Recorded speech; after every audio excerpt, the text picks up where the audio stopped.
Hello everyone, நான் மறுபடியும் பேசுகிறேன். இன்றைக்கி நம்ம இந்த வீடியோ எதை பற்றி பார்க்க போகிறோம்னு பார்த்தீங்க அப்படின்னா 2025 டாப் ஸ்ட்ராங்கஸ்ட் கரன்சி இருக்கக்கூடிய முதல் 10 நாடுகளை பற்றி தான் இந்த வீடியோவில் பார்க்க போகிறோம்.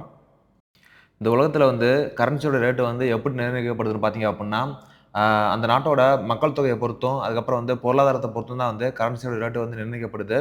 அப்படி இருக்கக்கூடிய சூழ்நிலையில் 10,000த்தில் எந்த நாடு இருக்குன்னு பார்த்தீங்க அப்படின்னா அமெரிக்க நாடு தான் இருக்குது.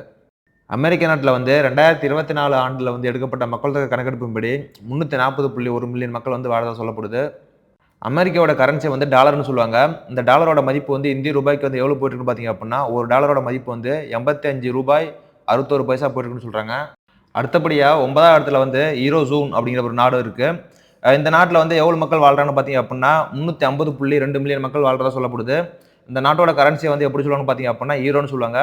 ஒரு ஈரோவோட மதிப்பு இந்திய ரூபாய்க்கு எவ்வளோ போயிட்டுருக்குன்னு பார்த்தீங்க அப்படின்னா 100 ரூபாய் 82 பைசா போயிட்டுருக்குன்னு சொல்கிறாங்க. அடுத்தபடியாக 8,000த்தில் எந்த நாட்டோட கரன்சி இருக்குன்னு பார்த்தீங்க அப்படின்னா கேமன் ஐலாண்டோட கரன்சி தான் இருக்குது.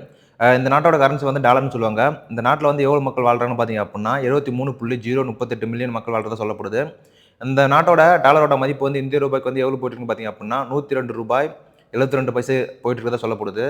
அதற்கு அடுத்தபடியாக 7,000த்தில் எந்த நாட்டோட கரன்சி இருக்குன்னு பார்த்தீங்க அப்படின்னா சுவிட்சர்லாந்து நாட்டோட கரன்சி தான் இருக்குது.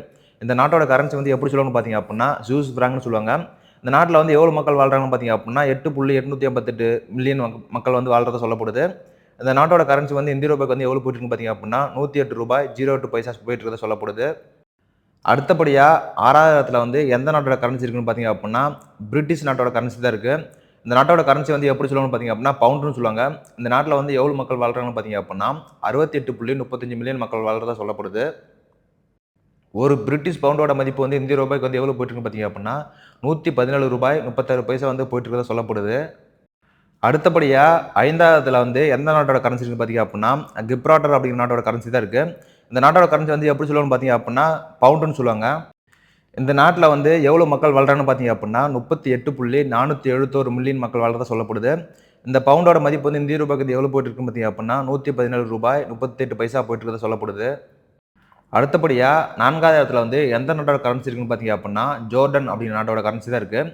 இந்த நாட்டோட கரன்சி எப்படி சொல்லுவாங்கன்னு பார்த்தீங்க அப்படின்னா ஜோர்டானியன் தினார்னு சொல்லுவாங்க. இந்த நாட்டில் எவ்வளோ மக்கள் வாழ்கிறாங்கன்னு பார்த்தீங்க அப்படின்னா 11.44 மில்லியன் மக்கள் வாழ்கிறதா சொல்லப்படுது. இந்த ஜோர்டானியன் தினாரோட இந்திய ரூபாய் மதிப்பு எவ்வளோ போயிட்டுருக்குன்னு பார்த்தீங்க அப்படின்னா 120 ரூபாய் 74 பைசா போயிட்டு இருக்கிறதா சொல்லப்படுது. அடுத்தபடியாக 3,000த்தில் எந்த நாட்டோட கரன்சி இருக்குன்னு பார்த்தீங்க அப்படின்னா ஓமன் நாட்டோட கரன்சி தான் இருக்குது. இந்த நாட்டில் கரன்சி எப்படி சொல்லுவாங்கன்னு பார்த்தீங்க அப்படின்னா ஓமனே ரியால்னு சொல்லுவாங்க. இந்த நாட்டில் எவ்வளோ மக்கள் வாழ்கிறாங்கன்னு பார்த்தீங்க அப்படின்னா 5.049 மில்லியன் மக்கள் வாழ்கிறதா சொல்லப்படுது.